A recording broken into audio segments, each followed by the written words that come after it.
Ésaïe 45, Malheur à celui qui conteste avec son créateur. Lui, parmi les morceaux d'argile. L'argile peut-elle dire au potier qu'il a façonné mabele et que kolobana moto yo abongisi yango n'a-t-elle pas de forme? Verset 10. Malheur à celui qui dit à son père, as-tu engendré des enfants? Pourquoi donnes-tu naissance? Ainsi a parlé le Seigneur, le Saint d'Israël et son Créateur. Consultez-moi au sujet des choses à venir et laissez en moi l'œuvre de mes mains. C'est moi qui fais la terre, et sur elle a créé l'homme. C'est moi qui ai étendu les cieux, j'ai fait tous leurs astres. Je l'ai réveillé dans sa justice et je veux aplanir tous ses sentiers. Et délivrera mes captifs. Sans ni présent, dit le Seigneur. Jusqu'ici, cette précieuse et sainte parole de Dieu. Nous ne sommes pas venus ici ce soir, comme nous l'avons lu ici au verset 9, malheur à celui qui conteste son Créateur. Ou pour nous plaindre contre Dieu. Je pense que nous sommes ici ce soir pour rendre gloire à notre Créateur.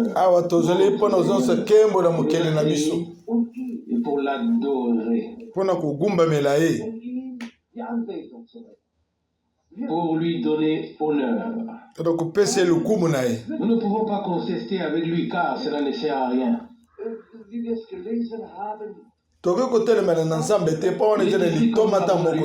L'argile peut-elle dire à son potier qu'il a façonné, que fais-tu là? Pouvons-nous dire à Dieu qui nous a créés, que fais-tu de nous? Dire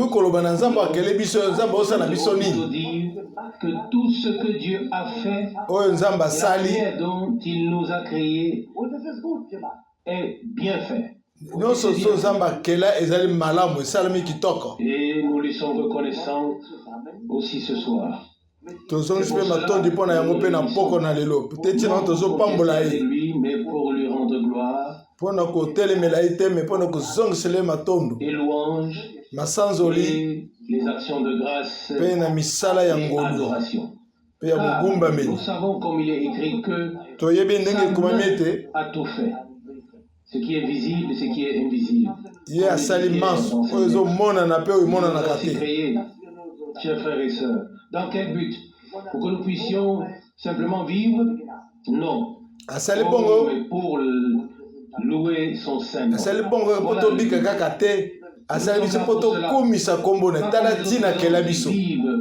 Sans rien savoir de lui. Nous sommes destinés à rendre gloire à notre Créateur. Le loue par leur couleur, et moi aussi, je veux le louer, le glorifier, le remercier aussi souvent que je peux.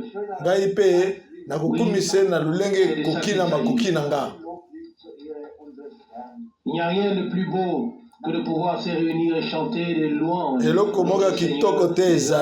autres. Pour tout le bien qu'il nous a fait. Nous n'avons même pas le droit de dire quoi que ce soit, car il est écrit malheur, verset 10, à celui qui dit à son père, pourquoi Tozana tina te kolobe malobata songolo pambate komami na molongo libwa mawa na ko koloba na tata na e pona nini boyo pona nini kelanga boyo eza malamu te liboso nzambe que tout a été créé toyebi ke maso kelami na liloba na nguya reviennent l'honneur et l'adoration. Nous ne voulons pas manquer de le louer. Il nous a donné le souffle. Il nous a donné la bouche. Il nous a donné tout. Ces choses qu'il nous a données. Seulement le mal, je voudrais dire non. Nous devons lui apporter ce qui est bien. De son sein. Et que ceux qui se sentent conduits, Seigneur, je te remercie pour ta précieuse et sainte parole. Avant d'agir. Malheur à celui qui conteste. Seigneur mon Dieu, nous ne voulons pas contester. Nous voulons prendre tous les jours de notre vie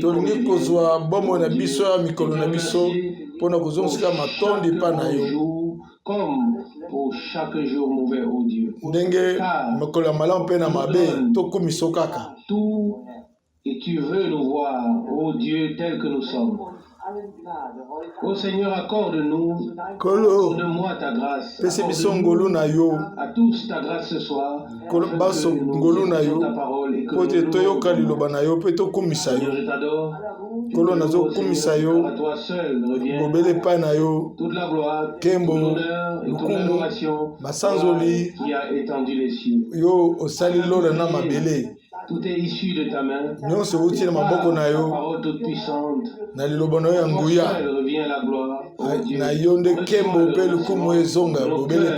De nos bouches à tous.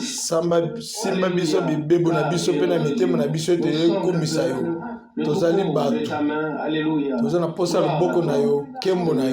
Tu nous conduis sur le vert pâturage. Tu nous envoies le Seigneur à des sources d'eau vive. Alléluia. Gloire à toi, Seigneur. Car ce soir encore, nous pouvons prendre et puiser gratuitement de l'eau. Gloire à ton merveilleux. Bénis mes frères, Seigneur. Bénis-nous tous, Seigneur, pendant que nous écoutons ta parole. Ne nous laisse pas être des auditeurs oublieux. Mettre en pratique ta parole. Alléluia. Amen. Louange et remerciements soient rendus au Seigneur de ce que nous avons entendu une parole si merveilleuse. Nous approfondissons dans ce qui est dit, qui est chanté. Nous ne chantons pas seulement avec nos lèvres, nous y réfléchissons, et nous le prenons à cœur, nous laissons Dieu nous parler par sa parole. Plusieurs personnes ont envoyé des salutations de Zurich. Nous avons eu un magnifique service divin qui a duré 2h30 pour la première fois. C'était encore jamais arrivé. Et puis nous avons eu un baptême dans une atmosphère simplement merveilleuse. C'était tout simplement merveilleux. Frère Koufer m'a appelé directement le lundi matin. Et nous vous saluons chaleureusement pour vos prières qui montent vers le trône de Dieu. De ce que nous pensons. Mais Dieu répond. Dieu entend et exauce. Nous avons déjà entendu ce soir.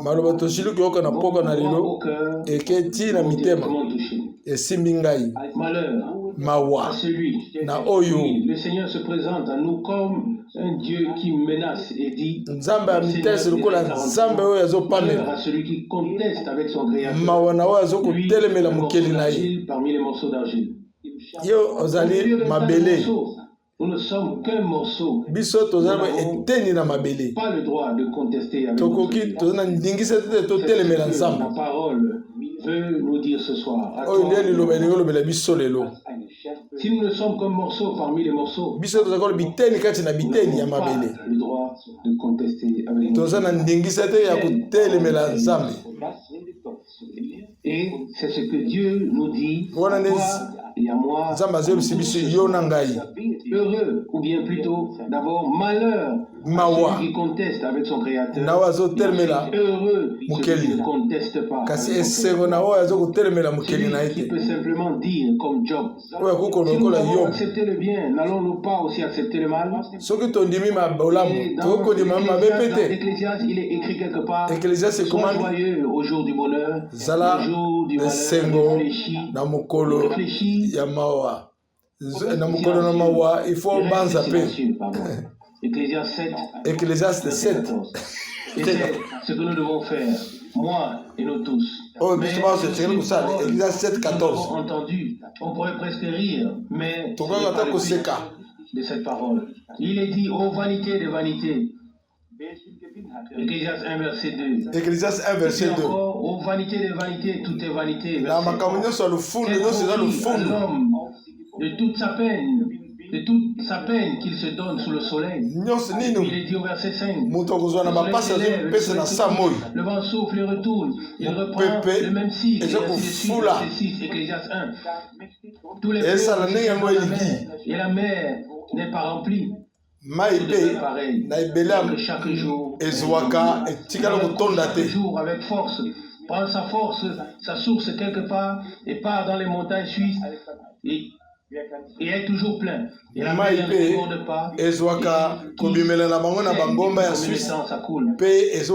se jette dans la mer. Côté,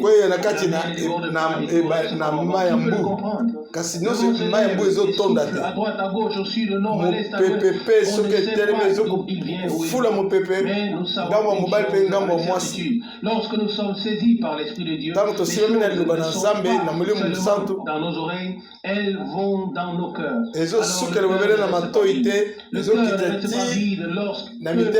cœur reste vide lorsque les hommes parlent et que nous regardons avec les yeux humains. Le cœur est rempli lorsque nous entendons par les yeux et que nous voyons les choses avec les yeux divins. Comme d'habitude, comme j'ai l'habitude de le faire, dans ce texte, deux paroles me sont venues à l'esprit, un tiré du prophète Jérémie et l'autre tiré avant de continuer, le prophète de Jérémie, moi au sujet des choses à venir, mes enfants, et laissez à moi l'œuvre de mes mains. Consultez-moi, non pas l'étranger, mais ceux qui appartiennent à Dieu. Les enfants de Dieu interrogent et disent, Seigneur, tu es mon Père, quand est-il de ton œuvre? Consultez-moi sur les choses à venir. Nous ne pouvons pas nous consulter les uns les autres. Si vous venez à moi, vous recevrez ma réponse. Si vous allez à Dieu, vous obtiendrez la parole de Dieu. Mes fils, consultez-moi sur les choses à venir. Pour cela que nous sommes terriblement frappés. Malheur à celui qui conteste avec son Créateur. Tous les 2 jours. Qu'est-ce qui se passe alors? Alors, malheur à nous. Malheur, oh Dieu, ait pitié de nous. Un passage. Oui. Un passage concernant la grâce, afin que nous ne perdions pas courage. Il est dit au verset 9, celui qui conteste lui, un morceau d'argile perdre courage. Cet homme a vu ici un tas de morceaux d'argile, ni plus ni moins. Malheur à celui qui conteste avec parmi les morceaux d'argile. L'argile peut-il dire au potier qui l'a façonné que là, la même chose, quelque chose de similaire dans le chapitre 9. Conduit par l'esprit, parle d'abord des promesses de Dieu, de la promesse, et la prédestination, puis il termine au verset 13 avec ce sujet. Verset 13. Verset 14, il dit, Romains 14, verset 14. Que dirons-nous donc? Y a-t-il de l'injustice en Dieu? Verset 15. Car injustice ezali. Miséricorde à qui je ferai miséricorde? Non, akosala mawa na oyo ali kosala mawa. Verset 16. Ainsi donc, cela ne dépend pas de celui qui veut, boye de celui qui court, etali na oyo alingi te kasi na oyo nzambe azosala mawa. C'est précisément pour cela que je t'ai fait venir au monde. En toi toute ma puissance, et afin que mon nom soit publié sur toute la terre. Ainsi Dieu fait miséricorde à qui il veut, et il endurcit qui tu me diras alors, comment peut-il alors blâmer? Qui peut résister à sa volonté? Oui, qui es-tu pour contester? L'œuvre peut-elle dire à celui qui l'a formé, pourquoi m'as-tu fait ainsi? Verset 21, où le potier n'a-t-il pas le pouvoir sur l'argile pour faire d'une même masse un vase et un autre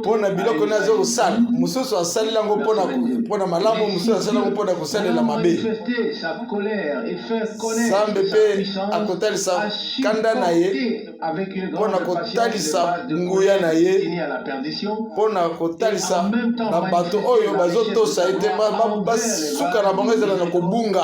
qu'il a destiné d'avance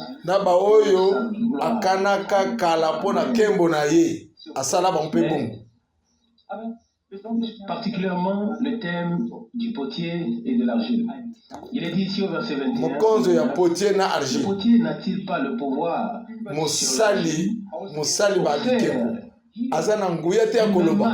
un vase destiné à une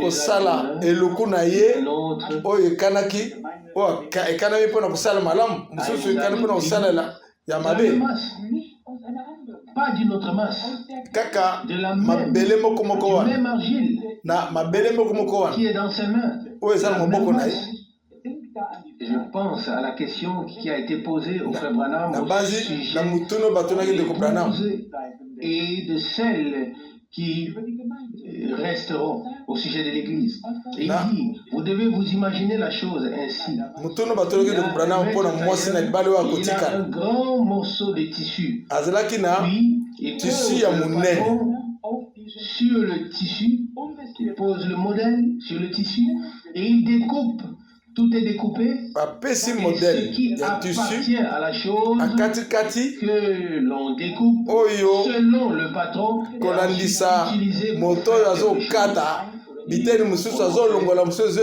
ou quelque chose.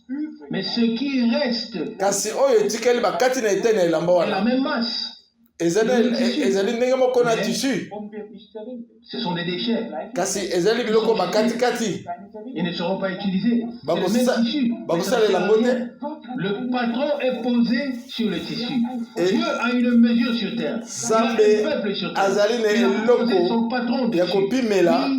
atiyango likolo ya tissu akati alongoli biteni mususu oyo wana mususu oyo asengeli azwa etikali Nzambe aza na makoki ya kosala oyo ye alingi tokoki koloba na ete nkolo osala nini wana. Il faut au contraire le remercier pour ce qu'il a fait. Esengeli kozongisela matondi na oyo azosala. Ce sera pour moi une aide. L'espoir est pour nous tous. C'est la parole du potier lui-même, où le prophète est envoyé dans l'atelier pour voir quelque chose. Vous savez, des images naturelles devant les yeux, soit il les voyait dans des visions, soit un enseignement visuel. Il recevait l'inspiration de ce qu'il devait dire. Jérémie chapitre 18. La parole qui fut adressée à Jérémie. La parole fut adressée à Jérémie de la part du Seigneur en ces mots. Là, je te ferai entendre mes instructions. Kita na ndako ya musali bikeko wana na koyokisa yo dans la maison du potier, na ndako ya musali bikeko. Là, je te ferai connaître mes instructions. Wana nde na relaxio malakisi na ngai. Dans un centre de formation théologique. Na centre de formation en théologie te. Kasi epai potier azo sala na maboko na ye. Et j'ai vu cela récemment quelque part. Namonango esika songolo récemment, il y a peut-être 1 an ou peut-être pas. Je ne sais même plus. Mais nous étions quelque part dans un parc naturel. Il y avait un nom, peut-être originaire d'Haïti, un homme de couleur noire, et c'était un potier. Que dire? C'était merveilleux. C'était le meilleur moment de toute la visite. Il n'était pas intéressant comme ce potier. Nous sommes à la sortie. Auprès de la sortie. Qu'est-ce que c'était? Quelque part, peu importe, ici en Allemagne, pas très loin d'ici. Que dois-je vous dire? Soudain, à la sortie, à la droite, il y a cet homme de couleur noire. Les mains bien. De couleur noire. Bien sûr, plein d'argile. Il la jette sur le disque. Et que dire? Avec son doigté, le disque tourne et il pose ses mains. Avant qu'on ait eu le temps de réagir, il avait terminé le plus magnifique des vases avec un monogramme. Avec tout sala et le bien. Mais le plus intéressant était là à la sortie. Qui d'entre vous y est déjà allé? Alors vous saurez sûrement de quoi je parle. Mais c'était vraiment intéressant. Il prenait un morceau d'argile, et avec toute sa force, il l'a jeté sur le disque. Impressionné les spectateurs, et il maîtrisait le mouvement. Oui, ça va un peu dans tous les sens, ça tourne, ça monte, ça descend. En un clin d'œil, il avait créé un magnifique vase. Si moi j'avais voulu faire le potier, oui. Mesdames et messieurs, vous savez ce que ça aurait donné. Chacun doit rester à sa place. Son métier. Si nous en parlons ici, il est dit au prophète Jérémie, car là je te ferai connaître mes instructions. Réfléchis à ma volonté. Il dit, car là je te ferai connaître mes instructions. Je te donnerai une leçon pratique. Je te montrerai comment faire. Je descendis dans la maison du potier et le trouvais avec un travail sur le tour du potier. Il était occupé sur le tour du potier. Verset 4. Si le vase qu'il faisait ne réussissait pas, comme il arrive à l'argile du potier. Remarquez la formulation. Ici, ce n'est pas le potier qui semble être responsable. Mais l'argile. Cela arrive parfois à l'argile. Il n'y a plus rien. C'est l'argile qui est responsable. L'argile, la pâte, n'était pas assez molle, assez travaillée pour pouvoir être façonnée correctement. Ainsi, ce n'est jamais la faute de Dieu. Cela ne peut être que ta faute ou la mienne. Et il est écrit au verset 4, et si le vase qu'il faisait ne réussissait pas, quand il arrive à l'argile entre les mains du potier, il refit un autre vase, comme il semblait bon au potier. Adressé en ces termes. Verset 6, n'ai-je pas le droit d'agir avec vous comme ce potier, maison d'Israël? Parle le Seigneur. Comme l'argile est dans la main du potier, ainsi vous êtes dans ma main, maison d'Israël. Ça me suffit. S'il y a des morceaux cassés, c'est le Seigneur qui est le grand potier.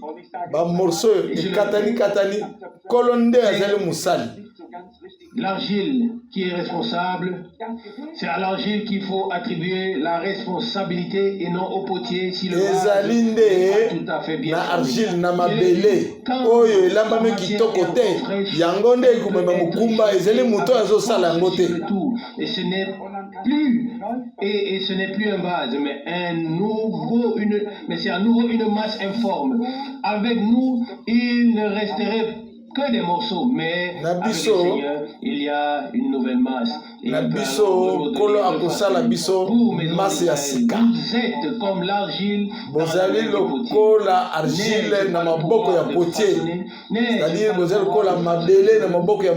réussira-t-il vraiment à faire de toi et de moi un vase de gloire? Et par la première parole, il nous a aussi parlé. Oui, vous savez, que cela va très vite. Nous ne sommes que des êtres humains. Qu'est-ce qu'il est écrit? Heureux celui qui ne pêche pas avec ses lèvres. Et on est très vite en train de les deux ne mènent à rien. Dans la foi, nous levons les yeux vers Dieu. Nous prenons la parole de sa main avec son aide. Ni avec lui, ni avec notre destin, mais lui faire confiance. Tout comme Israël était de l'argile dans sa main, l'Église est de l'argile dans sa main pour être façonnée. Et si l'argile Israël peut ce vase quelque chose bénisse pleinement cette parole dans nos cœurs et l'accomplisse. Amen. Amen. Toujours fidèle à Jésus, toujours fidèle à lui. Fidèle à sa croix, jusqu'à ce que toujours fidèle à Jésus, toujours fidèle à lui. Fidèle à sa croix, jusqu'à ce que nous rentrons chez nous. Louange et remerciement, frère Rousse. Nous sommes reconnaissants à Dieu pour cette merveilleuse et pour la parole précieuse qui nous a été.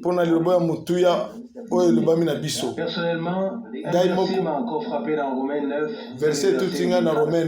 Et je voudrais la lire.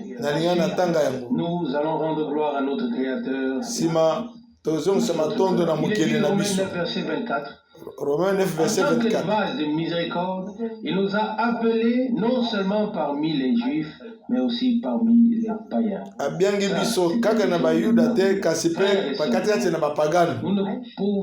Nous pouvons nous joindre à ce que l'Écriture dit ici, car l'Écriture ne donne pas de vaines paroles.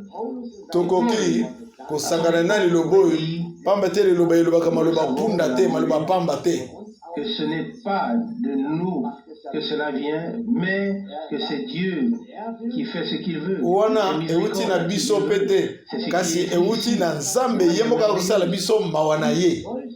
Et au verset 24, Romains 9, il est dit, en tant que des vases de miséricorde, il nous a appelés non seulement parmi les Juifs, mais aussi parmi lokola biluku ya mama abiangi biso kaka na bayuda te mais kasi na bapagano eza kitoko te cela a été accordé bobele qui a été appelé oyo abianga mati akokoloba yango biso tozalaka libota na ye te il a fait de nous son peuple akomisi biso libota na ye amen akomisi biso biluku na ye s'il a fait de nous de tels vases, ces vases ne sont pas là pour rester vides, mais il veut les remplir.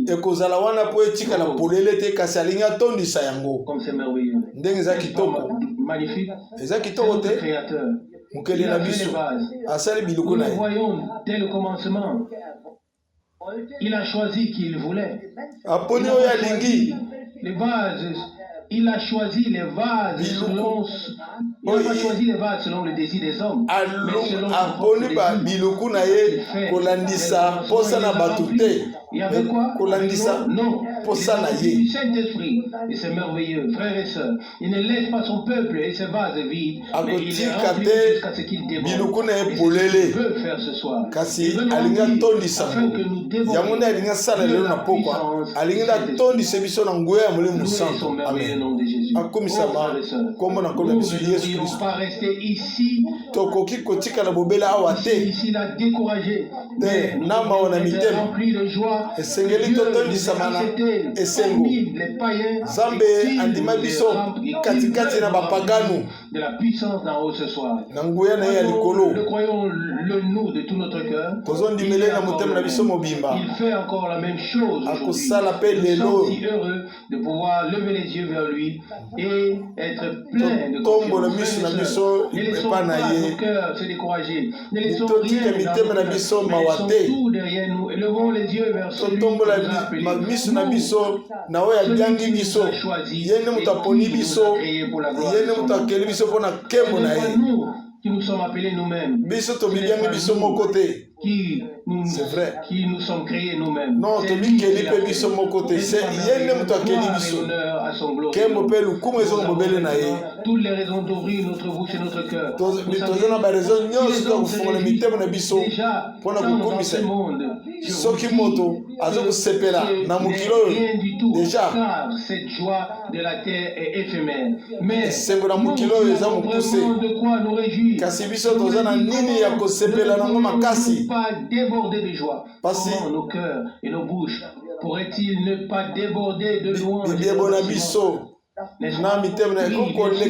Pensons tout le bien que Dieu nous a fait. Nous puissions être son peuple et ses élus, et ses fils. Et ainsi, nous pouvons maintenant nous réjouir et adorer. Nous te rendons grâce, oh Dieu, Seigneur.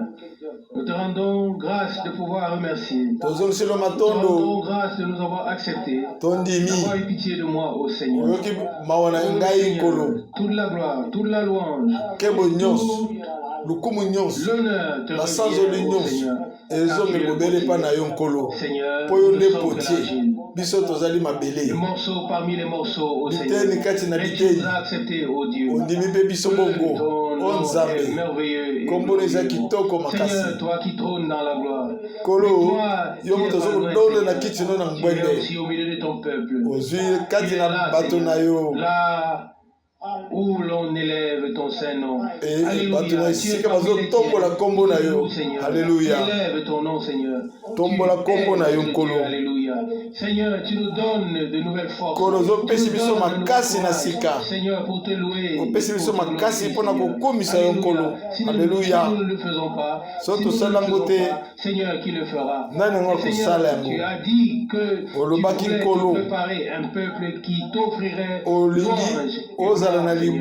Alléluia. Alléluia. Je te l'ai dit, Seigneur, je veux te louer tant que j'aurai encore moi. Accorde-moi Alléluia. Grâce, honneur à toi, Seigneur. Bénis tout ton peuple partout sur la terre, Seigneur.